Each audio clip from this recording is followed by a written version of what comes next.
Ano bang gusto kong panooring pelikula? Yung maiihi ako sa kilig. He had me at my best. He had me at my worst. But he chose to break my heart. O yung hindi ako makatulog sa takot.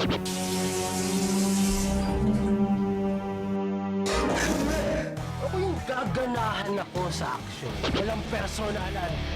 Trabaho lang. Yung maiiyak ako sa drama. Walang himala! Ang himala ay nasa puso ng mga tao. Kahit ano pa yan, basta malupit na sine na libre. Lahat ng yan mapapanood ko tanghali at gabi. Araw-araw! Lunch Box Office alas 12 ng tanghali. Barkada Night, 7:10 ng gabi. Lunes hanggang Biyernes at 6 p.m. naman kapag Sabado. Ditong-dito lang yan sa Studio 23. Iba, kabarkada!